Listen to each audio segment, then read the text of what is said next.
Today's video features Sergeant Coquyt again, who decided to come by and deliver some more unlawful trespasses. Now we're going to look at a few clips, including the fact that we've now confirmed that Sergeant Coquyt was the one in the SUV who was parked on the CSCNO high school, prevented the parent pickup, and he's also the one who gave the stalker a ride home. Look at them. This is what you would call intimidation, my friends. Why are they here? Why are they parked there? Making sure that I don't go onto the property, serving as puppets to the corporation, enforcing an unlawful trespass, and just sitting there waiting for me. Let's see if we can see who's in there. Who's our tyrant today? Who's intimidating the public today?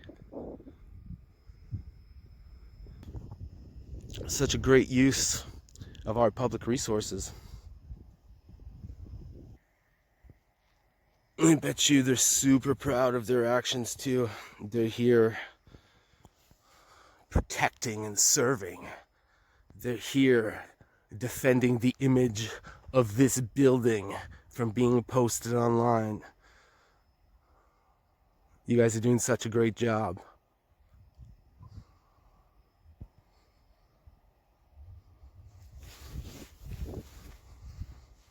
Come talk to me, chicken shits. I just waved them over. They don't care. They don't want to talk. They're just a bunch of chicken shits. Hey, how about you come serve the public? Hello? The public is asking for your service. Hello? Hello? So we're going down the scary dark pathway to the back of the school right now. Now, doing this type of work is something where you got to learn to pick your battles. Learn to know the danger you're in and when not to fight. In this case, I'm convinced that that's Sergeant Coquyt who's in that SUV. Sergeant Coquyt has been itching to arrest me. I tried to make a report the other day and he threatened to arrest me for public mischief. He's getting mad at me, fantasizing about arresting me, had nothing to go on. So he just threw that out there and I laughed at him, told him I would never speak to him again. You know, so in a situation like this, if I give Coquyt the opportunity to arrest me, he'll arrest me. And he won't just arrest me, he'll cuff me, he'll bring me down to the station, and he'll hold me for as long as he possibly can. So in situations like this, you don't give them the opportunity, right? I'm fully willing to challenge this thing, be arrested with an arrest citation, no handcuffs, and fight it in court.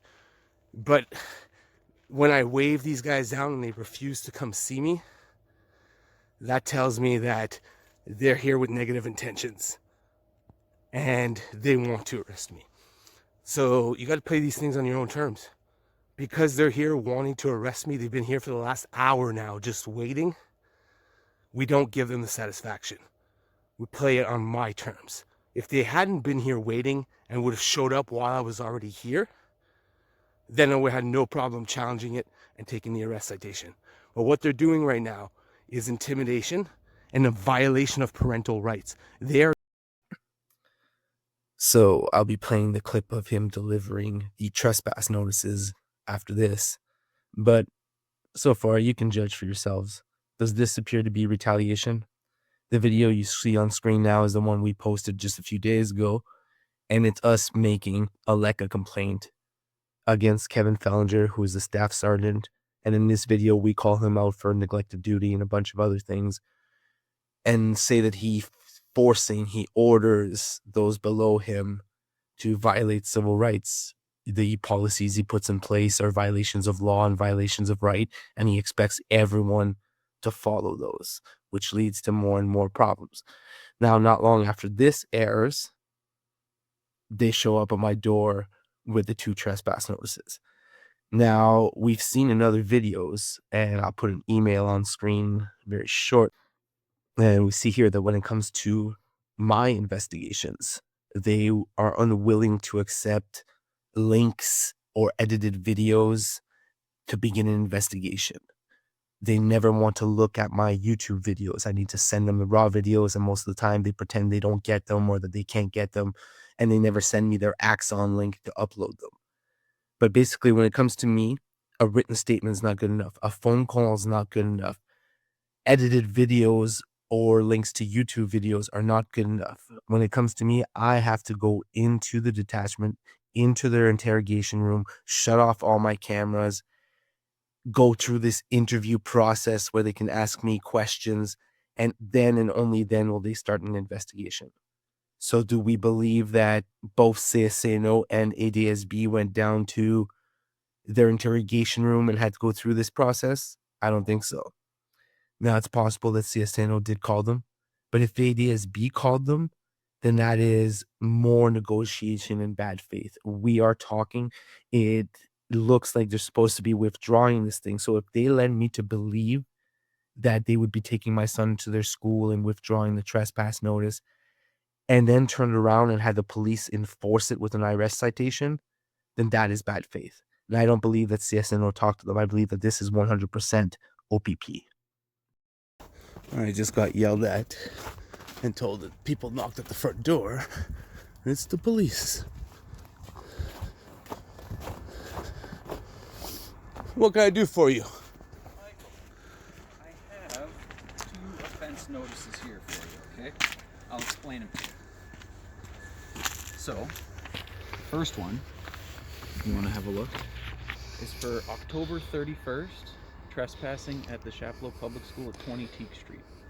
The second Did one, you speak to them? The second one... No, have you spoken to listen, them? I'll just explain it to you. You'll The have to second speak to one them. is For 9 Trillium. Broomhead Road, Yeah. Trillium on You guys are so November 6th. funny. So these are unlawful. So, You've just violated more rights. you Sergeant have... For some reason, the video cut out right there. I must have accidentally hit the stop button. There's only about another 10-15 minutes. I tell him to get off my property, and he walks away. Didn't answer a single question. That's typically how they are. They have no idea what they're doing. Now, if you look at the other clip from before where you say it's a trespass notice, he clearly says, I don't know what happened. Right, so if we go back to what I was saying before, where in my case, I have to do a full-on interview for them to ask questions. But they have no issue showing up, serving me these things, and saying, I don't know what happened, which clearly shows that they didn't investigate, they didn't speak to anyone, they don't care. The timing is also weird. They served both of them at the same time. One is dated October 31st and one November 6th. So they could have enforced these a long time ago. Yet they decided to enforce it just a few days after I make the video of the LECA complaint live. So with all these factors, you can make your own determination. Does this look like officers carrying out justice and doing their duty? Or does this look like retaliation, like someone who's trying to enforce their authority and send a message? Someone who was maybe embarrassed and now wants to say, here you go, you embarrassed me, you get charges.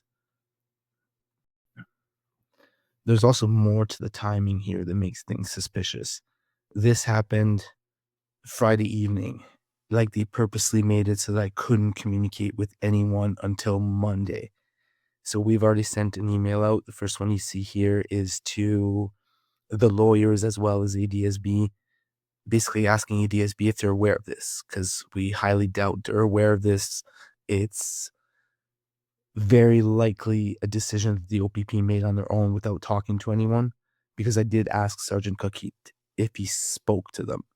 And if he had spoken to them, he would have said, yes, they're the ones who called us. The fact that he dodged it tells us that he did not speak to them. He did not ask them if they wanted him to enforce this.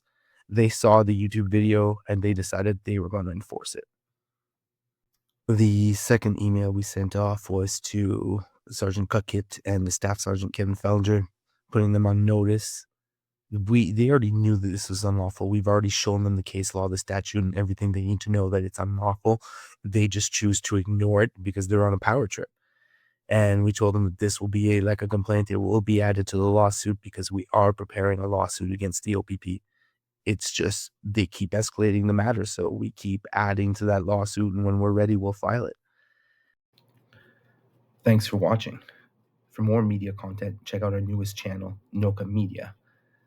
Don't forget to like and subscribe. And if you have any videos or stories you want to send us, just send an email at nocaudits@gmail.com.